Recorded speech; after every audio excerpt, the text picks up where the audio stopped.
Here, I guess we'll open the public portion of our meeting back up. And the first item we have for public business is the budget hearing. So, Mr. Brady, you're on. Thanks, Paul. I appreciate that. And I appreciate those who are out there tonight listening to hear more about our school budget. The meeting video that we record tonight, as well as the presentation I'm going to show, will be on the webpage tomorrow, so people can look at that.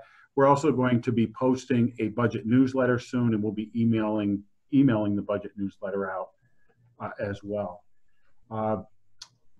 Want to remind everybody that the voting this year will be done by absentee ballot. In a little while, I'll show what that ballot's going to look like.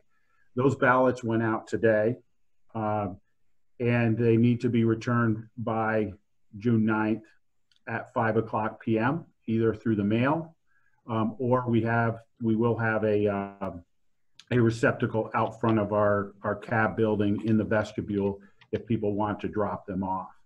It's important to note that usually in these board elections we have about 150 absentee ballots because everyone else tends to come in and vote in person. We're sending out about 9,000 absentee ballots, and in order to try to do this in the most organized way, we did get lists from the county, and the recommendation from council was to send one ballot out per household, and then people wanted more ballots to contact us because not everybody still remains in the same household, and these lists can be old, and we want to be sure that they get to the people that they need to get to within our limited resources, because as you can imagine, with 700 schools around the state all going absentee ballot, there was a premium on envelopes and other supplies for this to occur, because everybody in the state is voting at the same time and has the same exact deadline. And I want to thank Candy and all of those people. She had 30 people today, social distancing and stuffing ballots, and Maureen Donnelly and Carol Love, who've been working hard to print our ballots and distribute them. So people are really stepping up. So let me share now my screen so that I can provide the presentation. Everybody should see a PowerPoint in front of them for a public forum on the budget. A lot of factors impacting this budget. This is a very challenging year to put together a school budget, as anybody can imagine. First of all, the state was facing a $6 billion deficit prior to coronavirus pandemic, and so the governor was trying to fill that, provide support for schools and municipalities and everything else, healthcare that the state government spends money on, but also to bridge that gap. Now it's in the $15 billion range because of the coronavirus pandemic.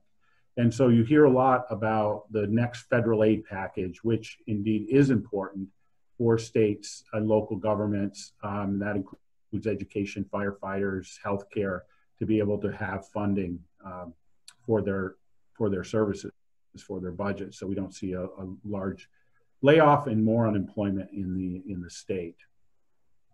We'll talk more about foundation aid formula. So this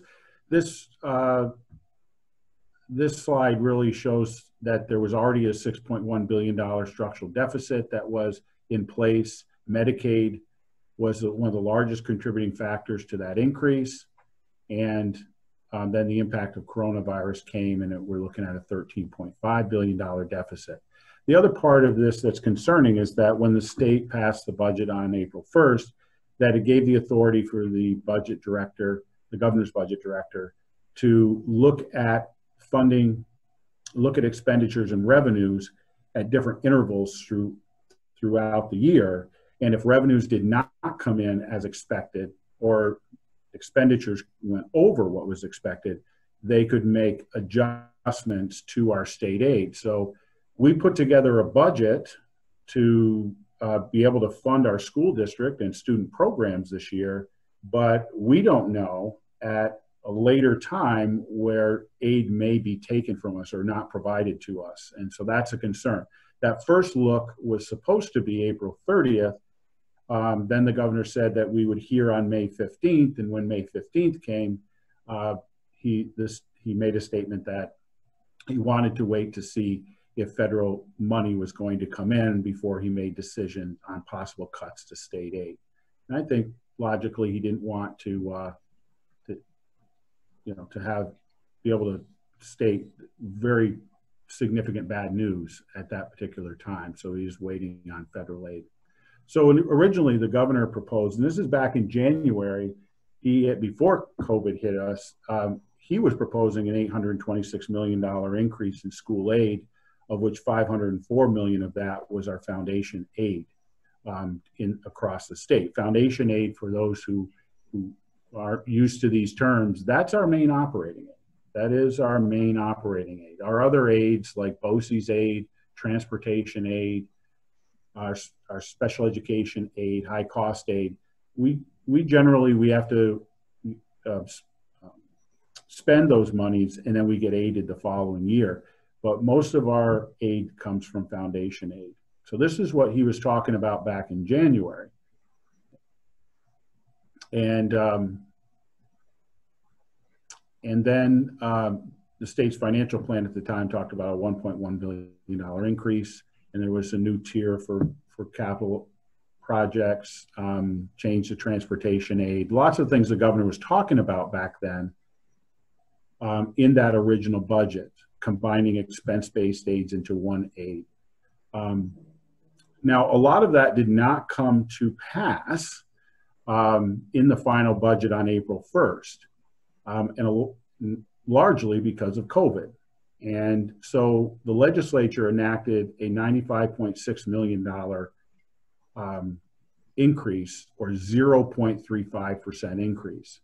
Now, some out there may think that's a lot of money, but to schools with expenses increasing every year, it does take about at least $1 billion of new monies each year in order for all of the schools to support student programs.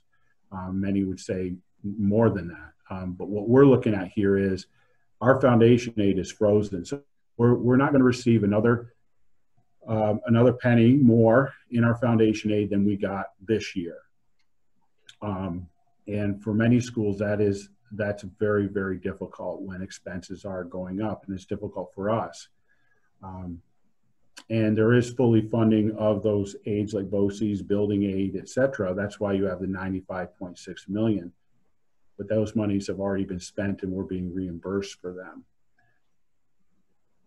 What you do also see is a pandemic adjustment in the state budget of $1.1 billion. So there really already has been a cut of $1.1 billion in state aid, but the Federal CARES Act has restored that dollar for dollar. That will become a problem down the road if the state cannot fill that hole and that federal money goes away. That CARES Act has nothing to do with what we're talking about with federal aid right now. That's the new act that's coming through. I believe that's called the HEROES Act, which goes beyond this, what you're seeing here. And so the final state budget, community aid, schools aid was frozen. All the 10 expense-based aids that we talked about before, that didn't go through, which is good. But the budget director does have the right to propose periodic reductions. So what does that all mean for Massena?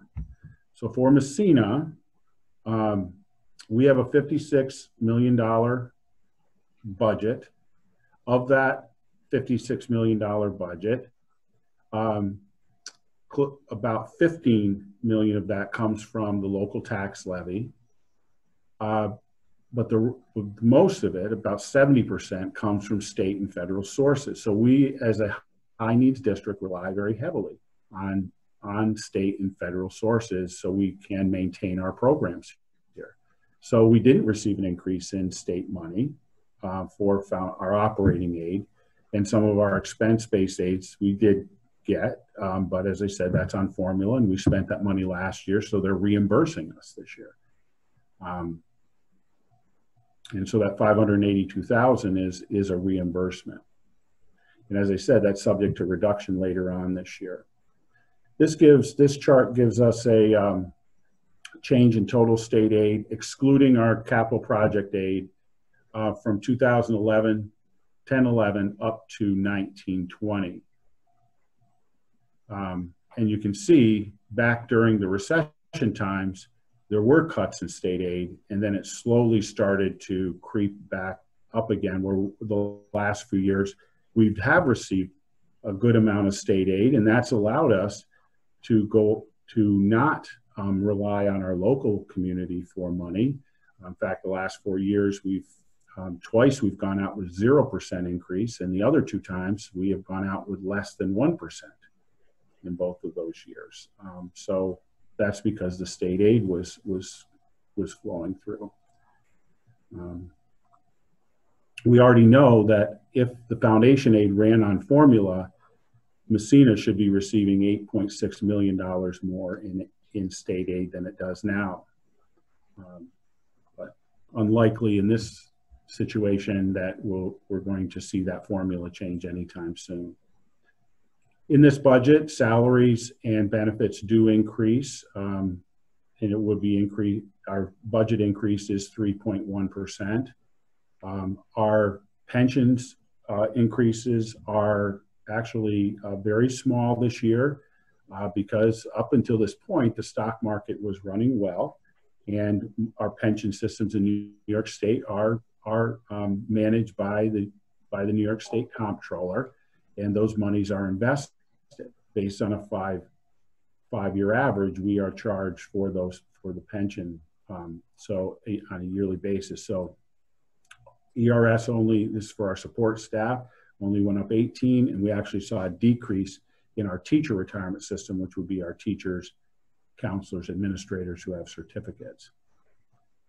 Our concern there, of course, is that could, with the stock market going down significantly and people losing their money they're seeing on their 401ks, their 403bs, and the like, that we could see some significant increases in the next few years to our required pension contributions.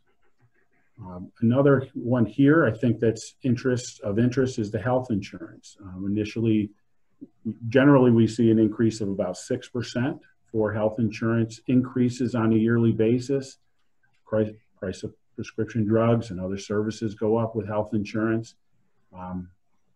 This year, we were already set to see a bit of a decrease from that 6%. It was going to be 4.25, but now we're looking at overall in our St. Lawrence Lewis plan, we're looking at 2.65% increase. And part of that is that with the coronavirus, less people have been accessing the health system for elective surgeries, other procedures, going to the doctors and such.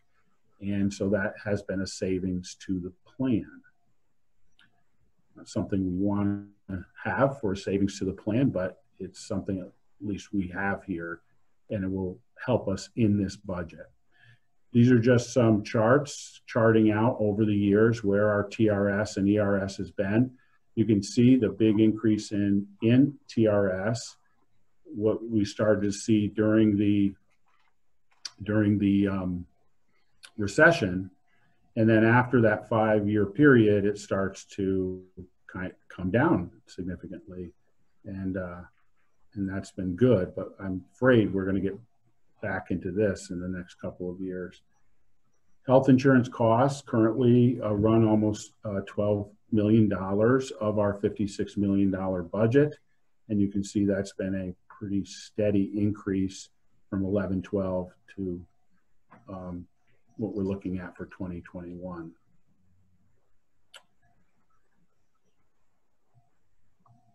This is our budgeted revenues and expenses. You can see those in 1920, budgeted revenue of $53 million. We're looking at $54 million for this year, 2021. Some of that is tax revenue, state increase in state aid, charge for services, transferring money from our debt service fund. Our budgeted expenses last year, 54 million. We're looking at 56.6, and you can see the increases there with salary, OCs, employee benefits, tuition for students who need to go into residential facilities, etc.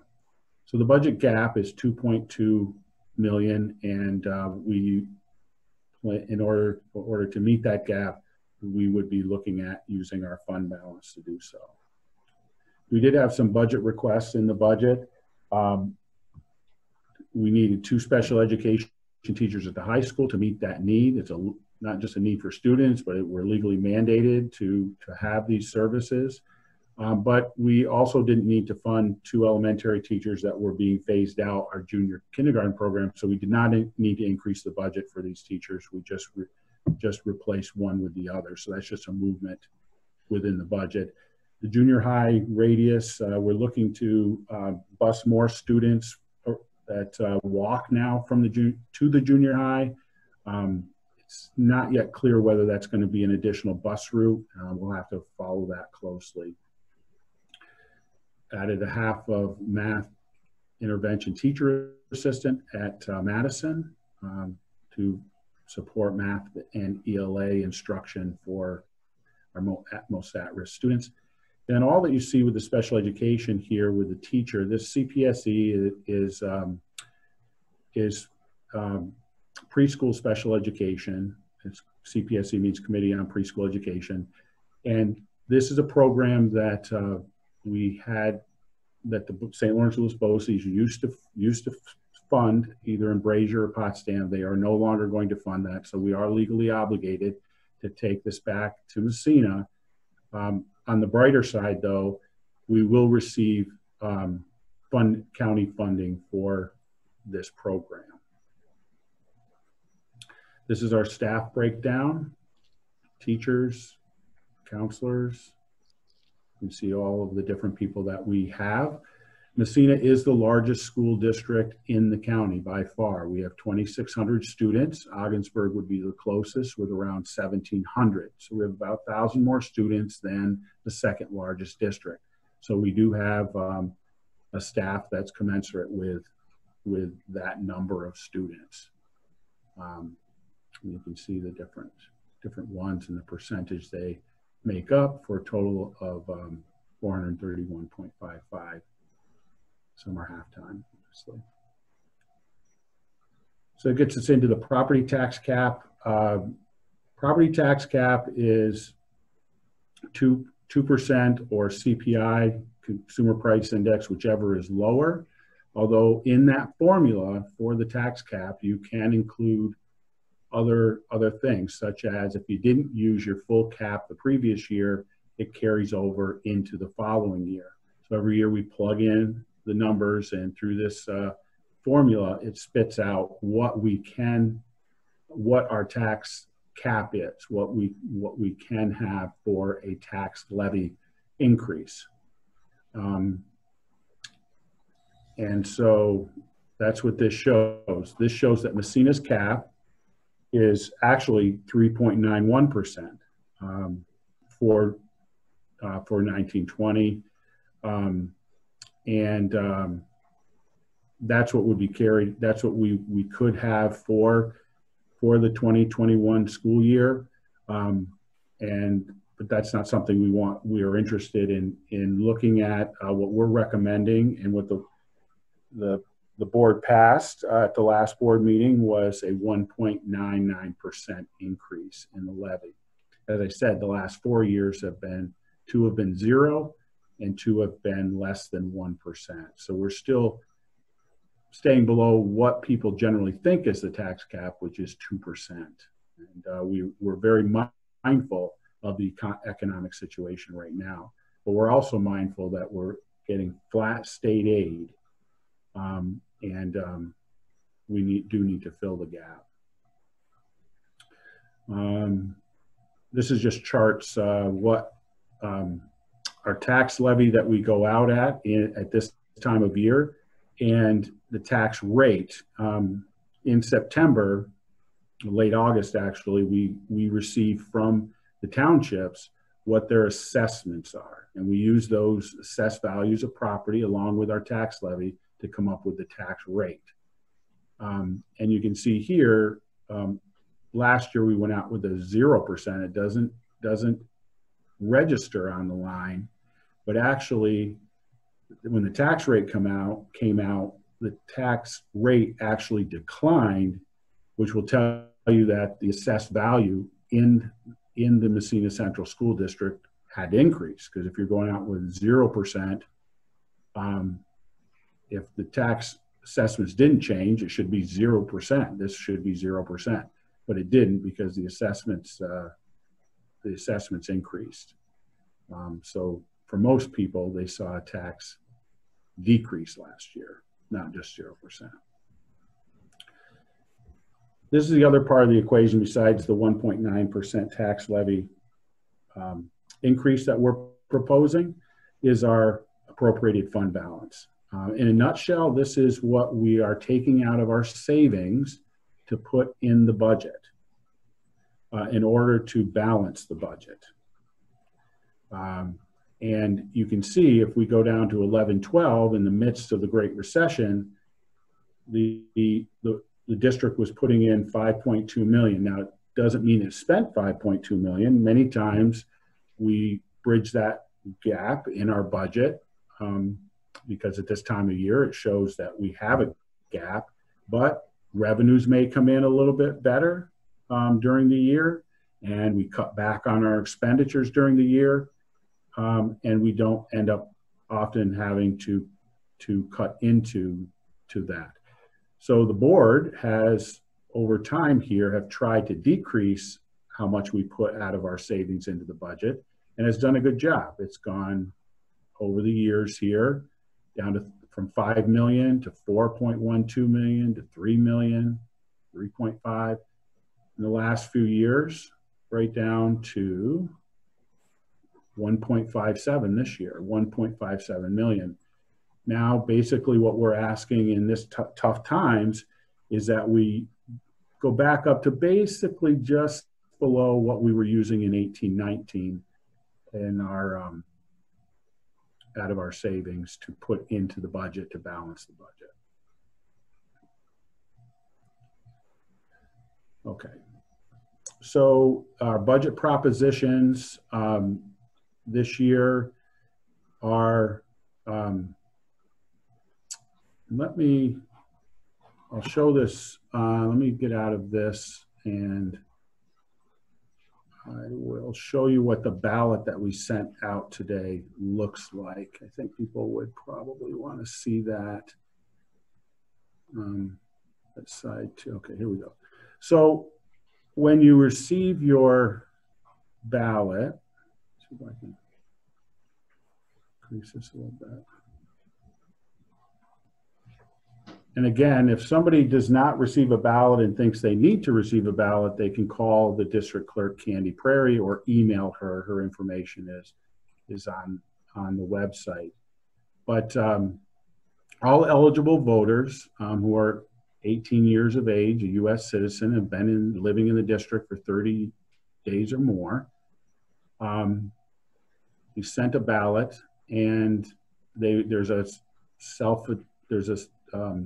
an envelope in there, prepaid, that you can fill your ballot out, put it in the envelope, throw it in the mail, or you can bring it down, put it in the envelope, and bring it down to the front of the central administration office down here at 84 Nightingale and put it in the box.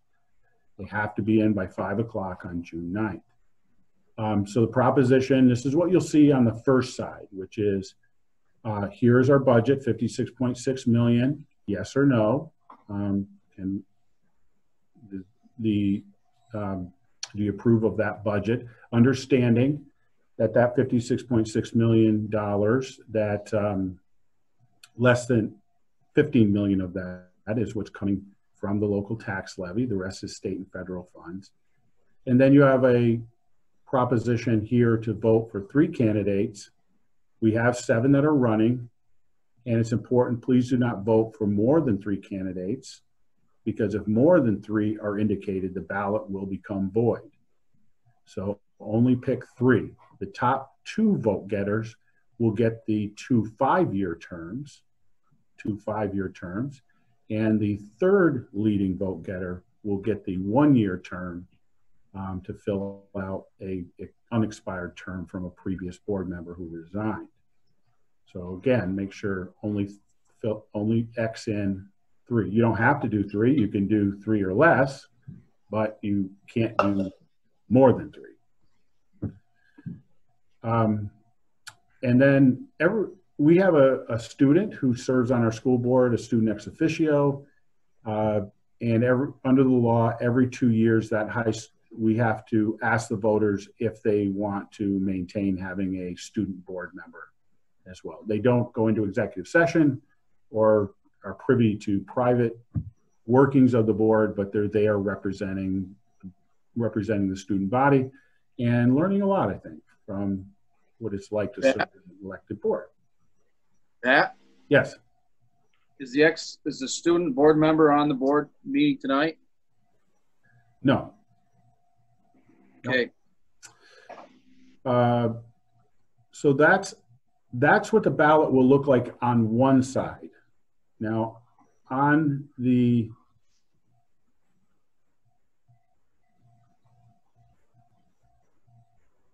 let's see, I have to. Did the library proposition come up? Yes or no? Do you guys see what says Massena Public Library proposition? No. Okay. Stuck on the front page. Okay, I got to stop share then and go back. Let's see, share screen again. And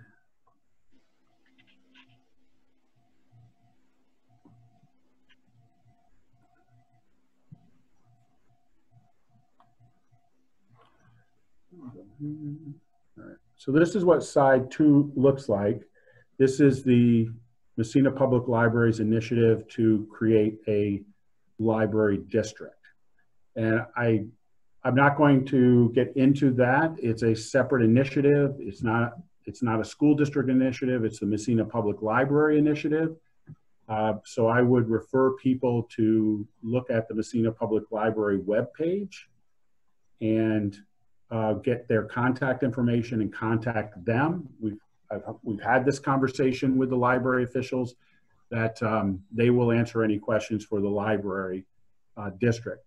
Under the governor's order, these were going to be two separate votes, but under the governor's order, they had to be placed on the same absentee ballot, and that's why they are together.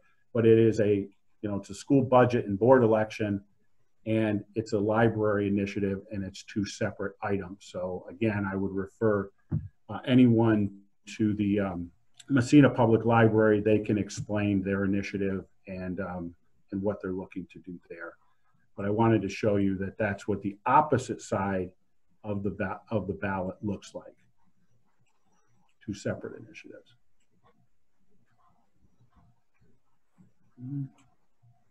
We're almost done. So that's what the propositions will look like, talked about, and in the budget, in our budget proposition, it includes the purchase of school buses as well as our capital outlay project. Those are not separate propositions. Those are included when you vote for the school budget, vote on the school budget, I should say. When you vote on the school budget, it also includes school buses and capital outlay projects. And as I mentioned, I showed you the library proposition. So that's it. The May 18th, actually, this was delayed a little bit to find envelopes, but today is when the ballots went out, and they should be in people's mailboxes tomorrow, and must be here by June 9th at 5 o'clock.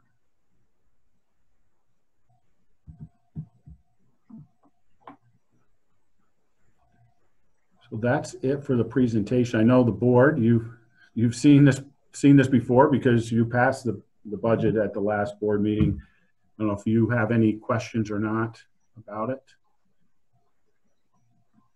I have one or two if nobody else wants to go first. You mentioned, Pat, that on the if someone were to vote for more than 3 board candidates, that the ballot would be invalid. Mm-hmm.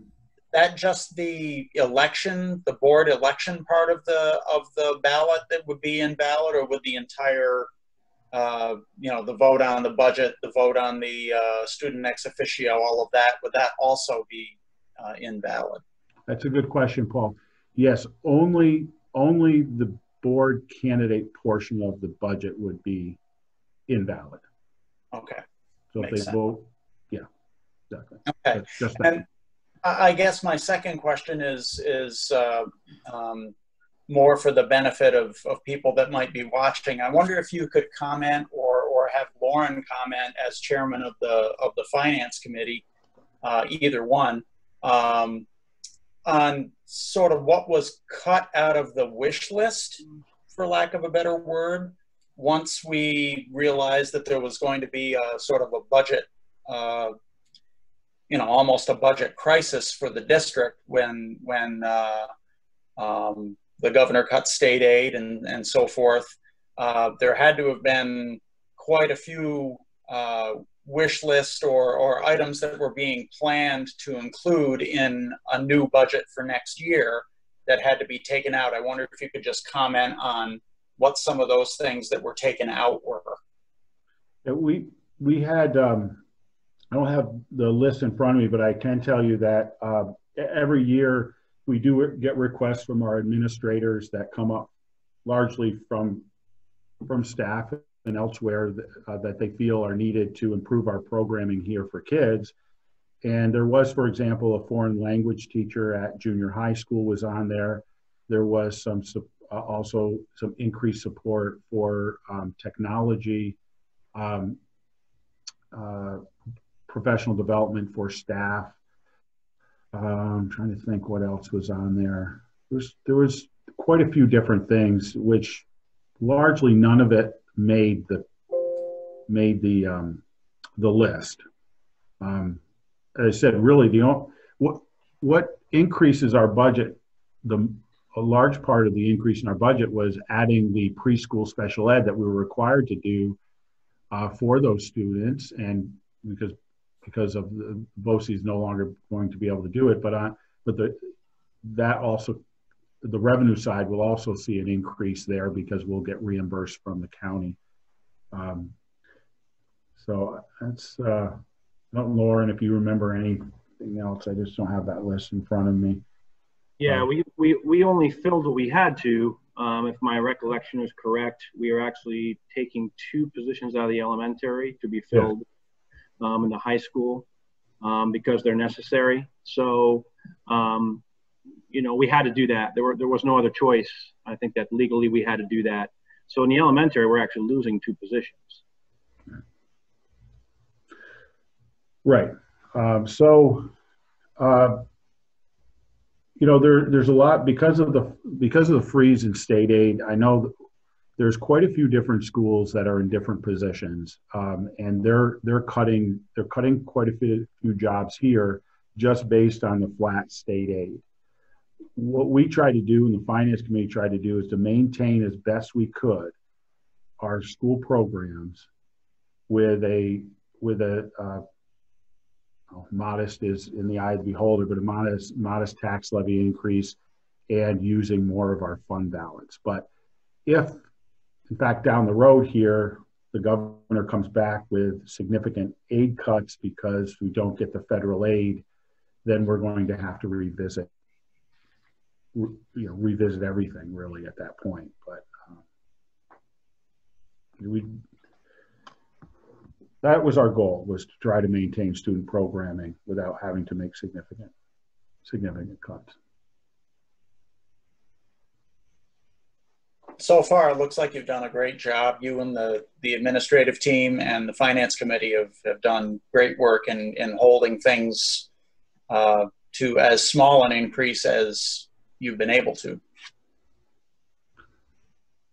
Well, it's the board has over the years have done a good job being good stewards of the public money here, and I think we've put ourselves in a good situation. And the fact that we've received good state aid the last few years, that we can weather some of this out.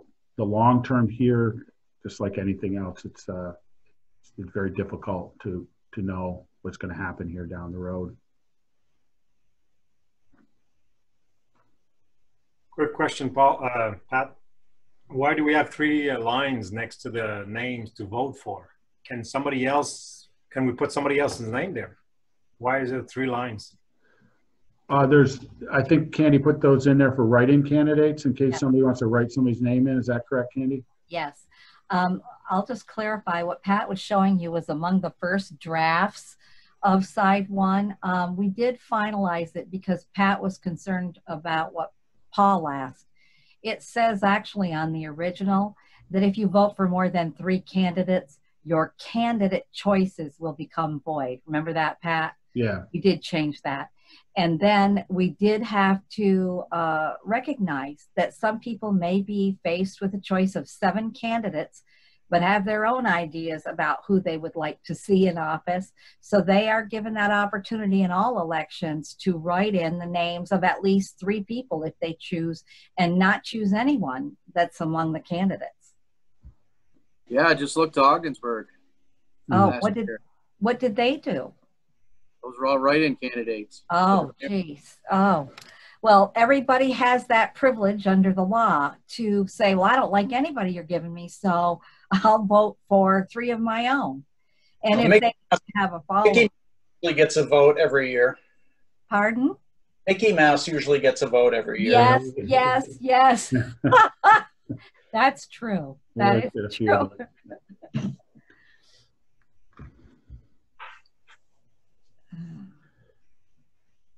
So if that's it for questions, Paul, I think the only other item besides the personnel appointments. Well, we actually do have the minutes from our last meeting on the agenda. Oh, okay. Yep. And Pat, what Right about on. the resolution for the last day of school? That's what I mean. I was going to head into that now to talk about the last day of school. Okay. But why don't we follow the agenda? Sounds good. I like that. All right. Okay, moving on to the approval of the minutes for the May 14th meeting. If I could have a motion. So moved. And a second. Okay. Second. Got it. Okay, raise your hand if you're in favor. Got it. Thank you. Okay, we have no board correspondence or other reports except from administration, and Mr. Brady's going to talk about the last day of school. Yeah, just briefly. So every year the board approves the calendar for the next school year, and because the board does approve the calendar, we do have a change to the calendar. After our regional superintendents met, consulted with our attorneys, we had to decide on what the last day of school would be because we had not received that guidance from State Ed Department or from the governor directly, and we still haven't. So we got together and came up with a common formula that we would use to decide on the last day of school. It was to be, if we hadn't gone through this COVID crisis, was going to be June 26th. We came up with a formula where we would subtract out the 6 days of spring break. At least most of us had 6 days. Some had 5. With the some only had 5. Unused emergency days, which we had 3, and unused staff development day. And if you subtract those out, that brought us back to. For us, brought us back to the 12th of June. But in order to meet our 180 days for all of our buildings, because there's differences in calendars with regents exams, for example, or regents weeks at the high school and so forth. June 15th was the day that met the formula, plus gave every school building the required 180 days that would be needed. And so what I'm requesting that the board do is accept that change from the 26th of June to the 15th of June to be our last day of school. Now, I can't say that that's pending if, you know, the governor were to come out with some further information. But I think all schools now are setting their last days of school. And for most in our region, it's a short window of Friday, June 12th. Some are ending to Wednesday, June 17th. There may be one or two that are after that, but pretty much in that small window of Friday to Wednesday, the 12th to the 17th is when schools are ending. And for us, we calculated that to be Monday the 15th as last day of instruction. It's still not clear what, as far as food service, when that will end. We're trying to get clarification on that as well. Pat, with remote education and technology, what's the plan for all the technology that's in the homes? Does that stay there for the summer, or is that collected back to the district? We have a meeting on this on Thursday, Kevin, to talk about what that last week of school will look like, including Chromebook distribution. You know, I know that some schools have started to look at whether they would collect them, because we don't know what's going to happen in the fall yet. You know, it's not totally clear to us. But that's something we have a meeting with our administrators on Thursday to pin this down, and our union leaders. We're meeting with some of our administrators and union leaders. So I'll have more for you after that.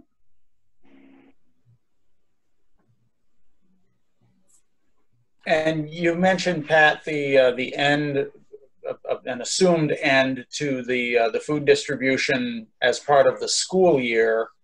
Are there plans to do the summer food program as well? Well, we've looked at some possible plans for summer food, but some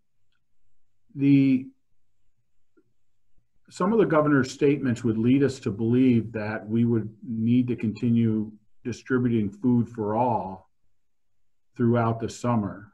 And that's where we're trying to get clarification, because our staff our food service staff and bus drivers who are doing this work are 10-month employees who finish on the 15th like everybody else. So we're wondering, is there money behind? Is this an unfunded mandate that we're going to be required to do? I understand there's a need, but we also have some logistical issues to deal with. So we're all seeking to get clarification on the governor's statement on that issue.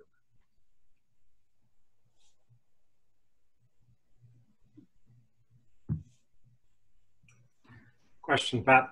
Yes. Do we have a plan for the graduation ceremony? We have a meeting with public health on the 2nd of June, and with the regional superintendents to talk about what our options are. We did receive some written guidance today from public health, and which gives us a kind of an outline of what some of that might look like. Currently, what we have in place is we're not supposed to have more than 10 people in a gathering. Those requirements by the governor still stand. So we're working with public health to try to find an answer to that. We really don't want to look at virtual graduation. I think everybody is committed to doing some form of in-person graduation, but with the CDC requirements that are expected from us to keep people safe. So I wish I could give, and I know people want to answer this question, I wish I could give them more on this, but we're working with public health in order to plan this out. And that's just not just Massena, it's every district in our county. So something's going to happen?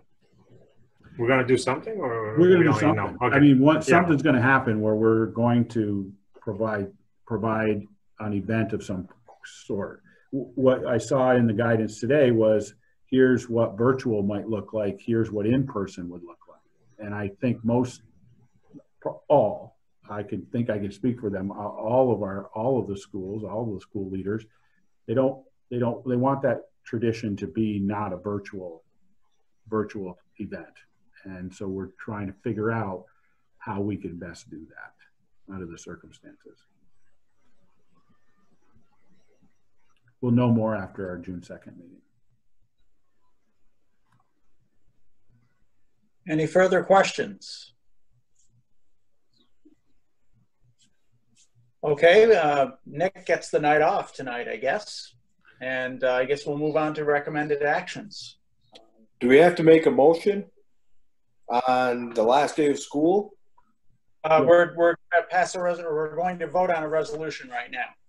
Okay. So we have a resolution on the docket for approval of the last day of school. Can I have a motion? So moved. Second. Okay, all those in favor?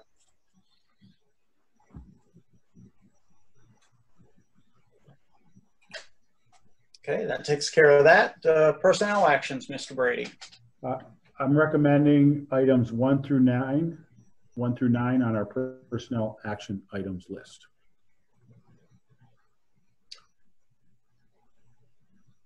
Okay. Motion. Motion. Motion. Second. All in favor?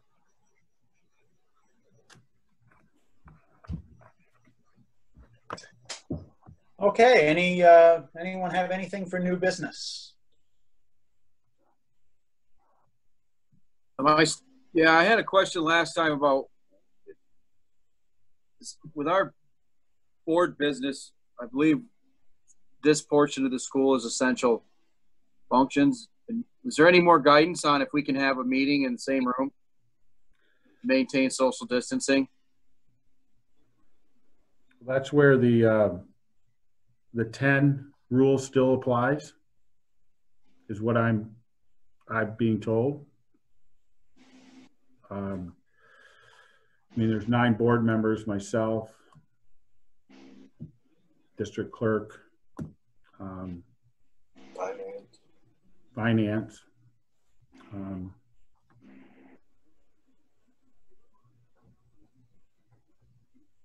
That's where the guidelines stand at this point.